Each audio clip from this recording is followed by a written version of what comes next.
What's up mga kosa, pag-usapan natin ngayon ang apat na bagong labas ni Bristol Motorcycle from Zontes Philippines Manufacturing. Itong apat na maxi scoot na talaga namang lahat ay expressway legal, modern day ang specs at talagang panalo sa features. Grabe, itong napakagandang adventure scooter na to at sporty looking futuristic scooter na to. Pag-usapan natin tong apat na to, dire-diretso na to, pati ang price, installment at ano yung mga magandang features nila compare sa ibang mga brand na scooter. Ito nga lang linggo ay nilabas na itong apat na to na talaga namang identical ang lahat ng makina, pati ang kanilang performance. Pero naiiba lang sa design, sa style at syempre sa preference mo. So meron sila pang city drive at meron din namang pang adventure ride. May sporty feels pero lahat pasok sa expressway. Kaya naman talagang panalo. Ngayon pagdating naman sa features at lahat sa price, halos parang sulit naman siya. Dahil ito ay meron ng adjustable or automatic adjustable na windscreen, may tire pressure monitoring sensor lahat, at ang pinakamalupit pa doon, talaga namang heavy duty ang kanilang mga suspension. Dagdag mo pa yung dual channel ABS ito mga to, at may traction control system. Kumbaga hindi tinipid yung features at specs. Then yung unang-unang adventure scooter na talaga namang nag-trending at ang dami na agad bumili kahit April pa dapat ang official release netong Zontes scooters na to, talaga namang hindi napigilan ng Bristol na ilabas dahil dito sa adventure scooter na to na 400G. Unique ang design nitong adventure scooter na to, may built-in na crash guard at MDL na agad kapag binili mo yung unit. Meron na rin siyang hand grip cover at merong 5 sequence adjustable sa windscreen. Meron itong inverted front suspension na fully adjustable 41mm and of course yung kanyang adventure spoke wheels with adventure tires or dual sport tires. Loaded din ito ng anti-lock braking system at traction control system. Meron pa itong tire pressure monitoring sensor. Talaga namang kompleto. May dalawang drive modes din ito na eco mode at sports mode. So dun pa lang talagang panalo ka na. But wait, there's more. Yung rear suspension nito ay fully adjustable din na dual shock absorber with sub-tank and fully adjustable dahil gas loaded ito. Naka-dual shock absorber po ito at rear disc brake din sa likuran. ABS traction control system, adjustable, fully adjustable dual shock absorber, tapos meron siyang 17.5 liters fuel tank capacity at talaga namang panalo dahil meron po itong phone connectivity or phone mirroring. Sobrang panalo, di ba? Tapos naka 400cc ka pa. Expressway legal, pwede rin sa bundok. So yan po yung 400G na may SRP na 398,800 pesos pero may discount yan pag cash.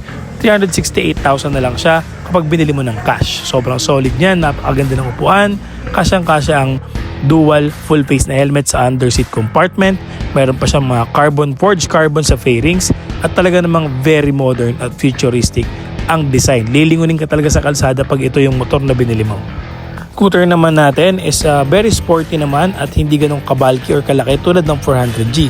Ito po si 400M ng Zontes Philippines na sporty look scooter pero expressway legal. Yes, tama po. 400cc po yan at pwede po sa expressway. And pinaka nagustuhan ko dito yung kanyang itsura na parang robot ang style pero very futuristic ang design. Good thing, maganda po ang specs ito at features. Talaga namang magugustuhan mo yung kanyang phone connectivity and yung napakasimpleng design niya pero panalo sa features. Yung kanyang smart keyless system sinusuot na po sa kamay or parang wrist keyless system. Pinaka the best dito yung phone mirroring and dual disc brake po siya.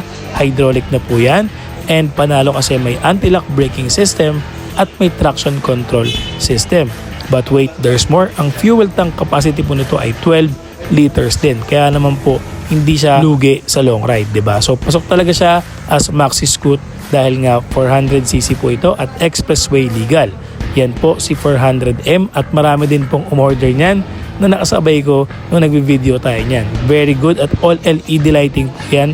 Wala po tayong problema, nakamags na po yan, harapan at likuran.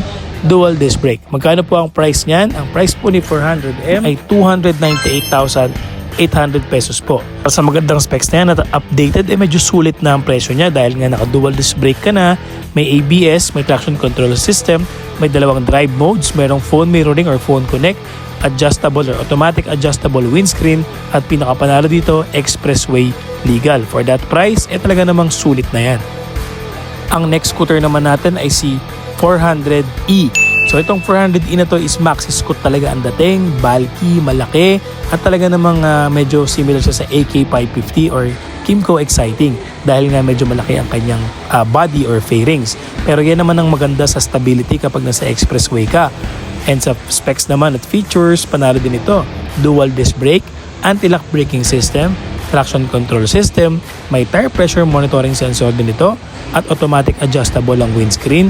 And weight, meron din itong bi-projector headlight at phone connectivity. Meron pang grip cover and malaking fuel tank capacity na 17 liters. Dual shock absorber sa likuran, oil dump, at talaga namang panalo dahil 400cc expressway legal. Wait, there's more. Meron din itong front and rear camera, parang yung 400G kanina na Zontes, yung adventure scooter. Meron din siyang front and rear camera. So para sa akin, itong panalong scooter na to is perfect sa mga mahilig sa mga bulky at talaga namang yung maxi scoot ng feels, diba? So sa specs naman, panalo ka na, brake lever adjustable, may park brake na rin ito, and automatic lahat, pati pagbukas mo ng fuel tank cover, pwede mo na rin pindutin sa iyong manibela. So talagang modern day specs, phone connectivity, itong 400e. So magkano ba ang price nito sa market? Ang price nito is 400e, 338,800 pesos lang sa SRP. Discounted na po yan kasi ang original price is 368,800. Expressway legal po ito mga bossing. Once again, Maxi Scoot 400e from Zontes, Philippines. Yan po ang pangatlong scooter natin. Ito namang last scooter natin is halos kaparehas lang ang size nung 400M, yung kulay green kanina na Maxi Scoot. Halos parehas sila ng laki nito. This next or last scooter from Zontes, Philippines is 400D. So ito naman po is 400cc din pero letter D. So lahat sila is 400cc Maxi Scoot and lahat po is expressway legal. Ito naman po is halos same din ang fuel tank capacity nung kanina na kulay green na 400M. 12 liters din po yan at naka-dual disc brake front and rear with anti-lock braking system, traction control system, tire pressure monitoring sensor at meron din itong phone connectivity. May adjustable brake lever din ito at park brake. Automatic din po ang windshield adjustment nito at talaga namang panalo ang kulay ng mags. Sobrang solid kasi two-tone din ito at may bi-projector headlight. All LED lighting, napakaangas ng muka. Parang hawig sa Aerox pero mas maangas kasi expressway legal 400cc. 12 liters fuel tank capacity, same din dun sa kulay green kanina. Hindi ganun kabalki pero powerful ang makina. Halos parehas silang lahat ng makina. 400cc, pinagkaiba lang is fuel tank capacity at yung preference mo nga kung gusto mo ng city drive, pang forma, or adventure ride or di kaya naman long ride. Ang price naman netong 400D sa market or discounted price sa Bristol ay 318,800 pesos. So discounted din po yan from 328, 318,000 na lang. So napakasulit na lahat ng scooter na to dahil nga expressway legal, hindi rin basta-basta ang features at ang mga specs dahil lahat nga po merong ABS, traction control system, phone mirroring, dual disc brake, at adjustable ang kanilang mga windscreen at pinakapanalo dito malalaki ang kanilang mga fuel tank capacity. 17.5 liters yung 400G at ito namang 400E is 17 liters. Ito pong 400D 12 liters and then yung 400M is 12 liters din. So para sa akin talaga namang panalo na to para sa isang scooter or maxi scoot. Kung ayaw mo ng manual at gusto mo lang enjoyin yung ride at napaka-relax, try mong tignan tong apat na adventure scooter maxi scoot ng Zontes, Philippines sa mga Bristol Motorcycle branches. Once again, this is Vlog Nicosa for more scooter update.